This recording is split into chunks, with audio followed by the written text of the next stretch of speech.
Chemistry class 10 बाब पहिरियों सबक 12 हिसो ॿियो तफ़सीली सवाल डिटेल्ड क्वेश्चन्स आउं आहियां केमिस्ट्री उस्ताद नज़ीर चन्ना अव्हांखे सुञाणंदा आहिनि स्कूल में भली कार असांजे अॼोके लेक्चर जो मौज़ू आहे सेक्शन सी डिटेल्ड क्वेश्चन्स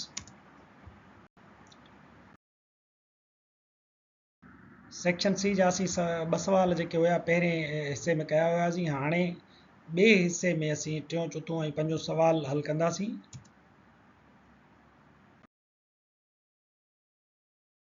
सवाल नंबर 3 आहे describe the characteristics of equilibrium constant मुस्तकिल तवाज़ुन जूं ख़ासियतूं बयान कयो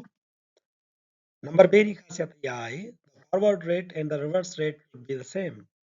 अॻिते वधंदड़ कीमियाई अमल ऐं पोइते मोटंदड़ कीमियाई अमल जी रफ़्तार बराबरि हूंदी आहे नंबर ॿी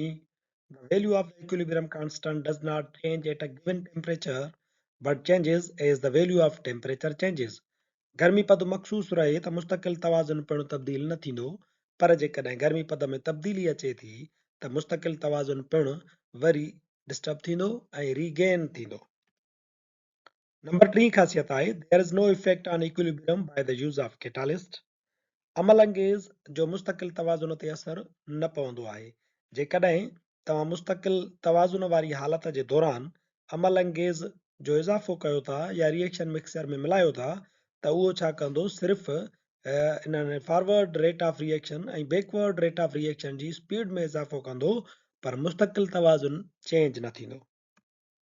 नंबर चौथी ख़ासियत आहे the equilibrium constant can provide information about the direction and extent of a chemical reaction मुस्तकिल तवाज़ुन जी क़ीमत या मुस्तकिल तवाज़ुन जो वैल्यू कीमियाई अमल जो तरफ़ ऐं रफ़्तार मालूम करण में मदद कंदो आहे मिसाल जे तौर ते if Kc is greater than 1, the reaction proceeds predominantly in the forward direction and the products are favored at equilibrium. मुस्तकिल तवाज़ुन जो वैल्यू जेकर हिक खां वधीक आहे त रिएक्शन फॉरवर्ड तरफ़ ॾांहुं हलंदो ऐं पैदावार तवाज़ुन वारी हालत में वधीक फेवर हासिल कंदी यानी पैदावार वधीक पैदा थींदी जेकॾहिं इक्विलिब्रियम कांस्टेंट जो वैल्यू हिक खां घटि आहे the reaction proceeds predominantly in the reverse direction and the reactants are favored at equilibrium जेकॾहिं मुस्तकिल तवाज़ुन जो मुल्ह हिक खां घटि आहे त रिएक्शन पोएं तरफ़ ॾांहुं वधंदो ऐं रिएक्टेंट्स जेके आहिनि उहे वधीक पैदा थींदा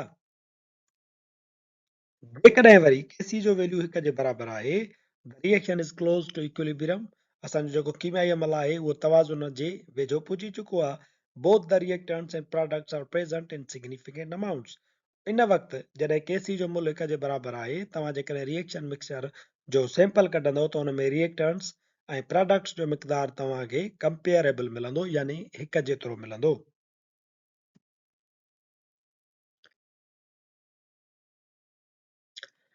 सवाल नंबर चौथो आहे how can you predict the following stages of a reaction by comparing the values of K C and QC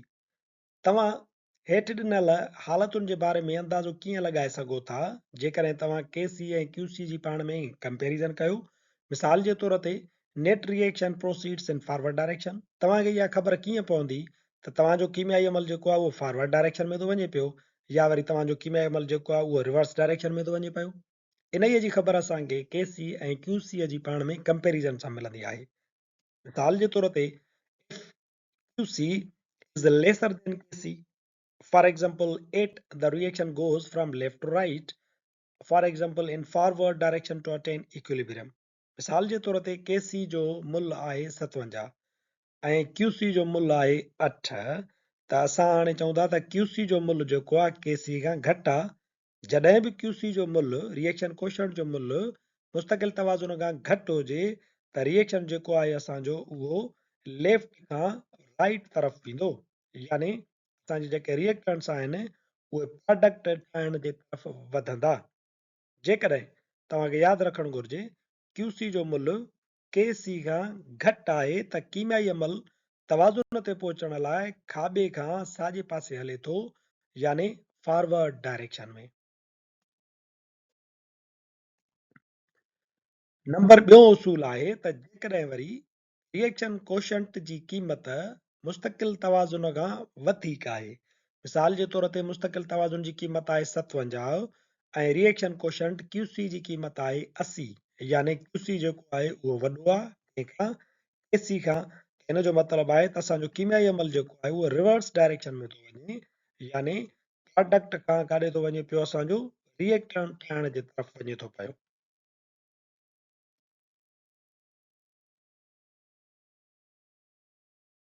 सवाल नंबर 5 आहे predict which system at equilibrium will contain maximum amount of product and which system will contain maximum amount of reactant। असांखे ॿ system ॿ reaction ॾिनल आहिनि। हिकिड़ो ए आहे, carbon dioxide टुटे थी, कार्बन मोनोऑक्साइड ऐं ऑक्सीजन पैदा थिए थी। उनजो असां वटि इक्विलिब्रियम कांस्टेंट जो वैल्यू आहे 3.1 × 10⁻⁻18 मोल पर डीएम क्यूब। ऐं ॿियो असांखे सिस्टम या रिएक्शन मिलियल आहे ॿ असां वटि ओज़ोन जा मोल्स आहिनि जेके टुटनि था, त असां वटि 3 मालिक्यूलर ऑक्सीजन जा मोल पैदा थियनि था। उनजो इक्विलिब्रियम कांस्टेंट जो वैल्यू आहे 5.9 × 10⁻55। हाणे असां ॾिसूं था त हिननि जो केसी जो जेको मुल आहे उहो असांखे इहो ॿुधाईंदो त कहिड़े सिस्टम में प्रोडक्ट वधीक ठहंदी ऐं कहिड़े सिस्टम में रिएक्टेंट जो मिक़दार जेको आहे उहो वधीक मौजूदु हूंदो। सो पहिरियों केस आहे असां वटि स्मॉल न्यूमेरिकल वैल्यू ऑफ केसी। जॾहिं बि 10 जो रेज़ पावर माइनस में हुजे त अहिड़े केसी जे मुल खे असां स्मॉल न्यूमेरिकल वैल्यू ऑफ केसी छॾींदा आहियूं। मुस्तकिल तवाज़ुन जी घटि क़ीमत हुजे when the KC value of reaction is small, जॾहिं तव्हां वटि इक्विलिब्रियम कांस्टेंट जो वैल्यू घटि हुजे यानी रेज़ पावर माइनस में हुजे, it indicates that the equilibrium is established with a very small conversion of reactants to products। इन मां इहो ज़ाहिर थिए थो त तवाज़ुन उन वक़्तु ई हासिल थी चुको आहे जंहिं वक़्तु तव्हांजे रिएक्टेंट्स जो थोरो मिक़दार प्रोडक्ट में तब्दील थियो आहे।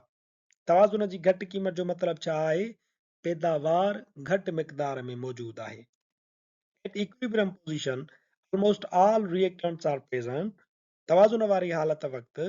रिएक्टेंट्स सभु जीअं जो तीअं मौजूदु आहिनि, but amount of products is negligible। पर पैदावार जो मिक़दार जेको आहे उहो तमामु थोरो मौजूदु आहे। Such types of reactions never go to completion। अहिड़े क़िस्म जा कीमियाई अमल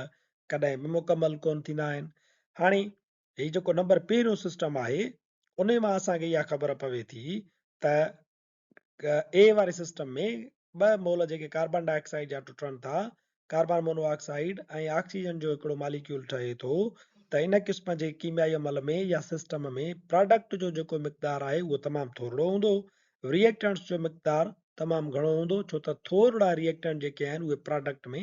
तब्दील थिया आहिनि। अहिड़े ई क़िस्म जो हिकिड़ो ॿियो मिसाल आहे अमोनिया जो।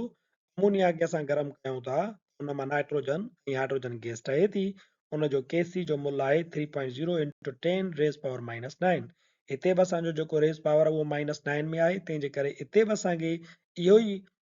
इंडिकेट थिए थो त हिन रिएक्शन में या हिन सिस्टम में रिएक्टेंट्स जो मिक़दार तमामु झझो मौजूदु हूंदो।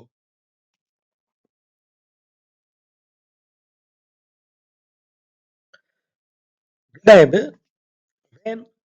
n has power in minus, जॾहिं बि 10 खे रेज़ पावर माइनस में हुजे, that's a small value। इन खे असां इक्विलिब्रियम कांस्टेंट जो स्मॉल वैल्यू सॾियूं था, इहो तव्हांखे यादि रखणु घुरिजे। ऐं जॾहिं बि स्मॉल वैल्यू हुजे त यादि रखो त रिएक्टेंट जो मिक़दार तमामु घणो मौजूदु हूंदो।